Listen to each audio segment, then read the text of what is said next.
à tous, j'espère que vous allez très bien. Et moi, je vais super bien. Déjà, je suis très content d'être au milieu de vous. Et si je veux commencer, ok, donc là, il me demande de rester en haut, mais j'ai bien envie d'être au milieu pour partager beaucoup plus. Donc déjà, je pense que si je devais commencer, je vais commencer par dire merci déjà à Junior, parce que ce qu'il vient d'aborder, c'est quelque chose de très essentiel. Le paiement en ligne. Beaucoup de personnes, surtout l'achat en ligne, les gens ont tendance à être sceptiques. Mais mon expérience, mon parcours me fait voir autrement les choses et je pense qu'on aura aussi le temps d'en parler. C'est vrai que le temps est assez court, mais je vais essayer de partager le maximum de choses que je peux avec vous. Alors, comme déjà il a su le présenter, je m'appelle Elias Misséon. Très souvent sur Facebook, vous allez voir Elias Selima. Donc ça, c'est mon nom sur les médias sociaux. Elias Selima, Twitter, Facebook, etc. Alors, comme il a déjà dit, je travaille au sein de AXA et nous développons des projets numériques. Initialement, pour ce que j'avais abordé, j'avais prévu de faire un slide, de le projeter et d'expliquer certains trucs. Après, je me suis dit non, il y a déjà tellement de choses sur YouTube, sur Google, et tout le monde peut avoir accès à cette information. Mais ce qu'on ne nous dit pas, c'est nos réalités à nous par rapport à ces projets numériques que nous menons en Afrique particulièrement.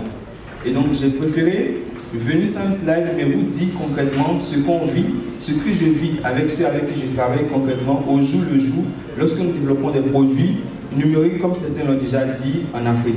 Alors pour moi, un projet numérique, comme déjà certains l'ont déjà dit, c'est des solutions qu'on va développer sur Internet. Ça peut être des formations qu'on vend, ça peut être des services qu'on vend, donc des logiciels en ligne que les gens vont acheter en abonnement, des services, etc.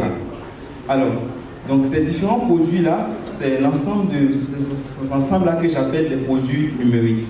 Et pour commencer, j'aimerais vous raconter une petite histoire pour débarquer sur la toute première chose à comprendre par rapport à cela. Il y a de cela 3 ans en arrière, j'étais en Côte d'Ivoire, ce que c'est 3 ans, ça fait pratiquement 4 ans, j'étais en Côte d'Ivoire et j'avais l'idée de créer une plateforme de petites annonces. Donc concrètement, mettre en relation des vendeurs et des personnes qui ont envie d'acheter au travers d'une plateforme. Le projet, il est bien.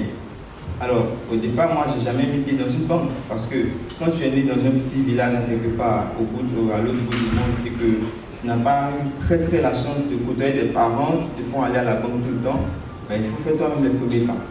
Et donc, premièrement, voilà, j'ai eu une idée, je me suis dit, bon, par où on va commencer? Il fallait acheter un hébergement web, il fallait acheter, il fallait faire ci, il fallait faire ça. Mais dès que j'ai commencé, je me suis focalisé plus sur l'argent et ce dont j'avais besoin pour lancer le produit. Je me suis dit qu'il fallait que j'ai de l'argent, il fallait que j'ai une carte de crédit, il fallait que j'ai un compte publicitaire pour faire de la pub, il fallait que je fasse ci, il fallait que je fasse ça. Et initialement, moi, je n'avais pas d'argent. Un élève comme moi, tu n'as pas vraiment de ressources financières. Et j'ai partagé l'idée avec des personnes. Donc, première chose, lorsque vous avez des projets numériques en Afrique et que vous n'avez pas tout de suite les moyens, n'hésitez pas à les partager. Très souvent, les gens ont peur de partager. Moi, je peux venir vous présenter un projet et ça ne me gêne pas. Mais je sais qu'il y a des configurations dans ce projet que vous ne comprenez pas peut-être. Et que même pendant le déploiement de ce projet, vous n'allez pas tout de suite vous apercevoir de cela.